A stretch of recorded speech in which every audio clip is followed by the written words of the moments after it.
Kabla sijakuwekea video ambayo Jux mwenyewe amefunguka na kusema yote kuhusiana na alivyokuwa anamzungumzia Vanessa Mdee, lakini pia kuzungumza kuhusiana na issue ya Rotimi kumpongeza kuhusiana na Vanessa Mdee, naomba mimi nikuweke clear hapa kidogo kuhusiana na ili sakata, ili mwisho wa siku unapokuwa unasikiliza hii video ambayo nitakuwekea hapa mbele, basi uweze kuifahamu na kuelewa kiundani zaidi nini hasa ambako story ilianzia na vitu kama hivyo, kwa sababu hii ni clip fupi ambayo nitakuwekea hapa mbele uweze kufahamu nini hasa ambacho Jux ameweza kuzungumza, akikiri wazi wazi kabisa kuhusiana na kujutia kuweza kumwacha Vanessa Mdee, japokuwa ni muda mrefu sasa umeweza kupita. Sasa tuanze moja kwa moja mwanzo mpaka mwisho wa hii video ukapate kufahamu kweli wote juu ya wapi hasa story ilianzia, Jux aliulizwa swali gani mpaka kufikia hatua kufunguka hivyo, alafu then nitakuwekea video clip ya Jux mwenyewe uweze kumsikia alivyokuwa anazungumza. Lakini yote kwa yote, naomba nikukumbushe muda wangu, nitakuwa nakuletea updates nyingi sana hapa kupitia channel yetu ya Bongo Vibe. Sasa cha kufanya, tazama chini ya hii video hapo kuna neno limeandikwa subscribe, fanya kulibonyeza. Baada ya hapo like video, kisha kwenye sehemu ya comment utakuja kuniachia maoni yako kutokana na kile ambacho utakuwa umeweza kukitazama katika hii video. Usisahau tu kusubscribe hapo. Mimi naitwa Gabby Official na hii ni Bongo Vibe. Tuanze moja kwa moja mwanzo mpaka mwisho ukapate kufahamu kwa wote.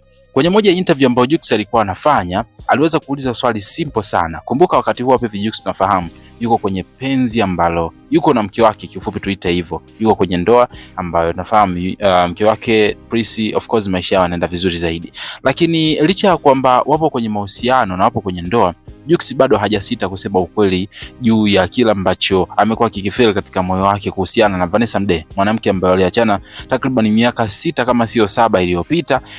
Ilikuwa ni kama mwaka 2019 ambapo aliulizwa swali simple tu na mtangazaji ambaye alikuwa anafanya naye interview kwamba Jux kwa maisha aliona mpaka sasa hivi, kwa mahusiano ambayo alishawahi kupitia toka huko nyuma mpaka Vanessa mpaka sasa hivi yuko zake na huyu Priscilla, ni kitu gani hasa ambacho anajutia, ama ni mwanamke gani ambaye pengine kama ikitokea amemwacha ama alishawahi kumwacha anajutia zaidi, na hasa kwa nini anajutia kuachana na huyo mwanamke katika maisha yake, ambapo Jux alikuja akamtaja Vanessa Mdee na kuna machache ambayo aliyazungumza, japokuwa nakuwekea video clip hapa, lakini ngoja nikwambie kiufupi tuweze kuelewa. Alianza kusema sababu ambayo inamfanya labda yeye aweze kuona kwamba anajutia sana mpaka leo kuweza kumwacha Vanessa Mdee, na kusema kwamba alikuwa ni mwanamke ambaye alibadilisha sana maisha yake, lakini pia alikuwa ni mtu ambaye alimfanya Jux akakua sana kimuziki, japokuwa baadaye alikuja kaacha muziki. Sasa ngoja nisiongee sana, mimi naomba nikuwekea hii video clip hapa uweze kumsikiliza Jux kile ambacho alikuwa amesema, japokuwa ni clip fupi sana,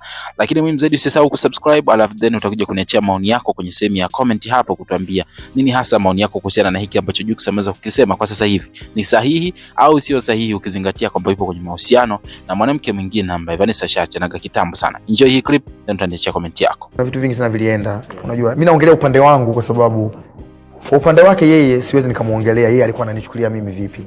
Naweza nikasema hata sasa hivi ni mahusiano ambayo yalinitengeneza kwenye vitu vingi kuliko mahusiano yoyote ambayo nimeshaikuwa nayo before, na mahusiano ambayo niliumia sana sana sana na nilipambana sana kutokuyapoteza hadi nimeamua kuchukua maamuzi mengine. Ilifikia hatua kwamba tena haiwezekani, lakini iliniuma sana sana sana sana sana.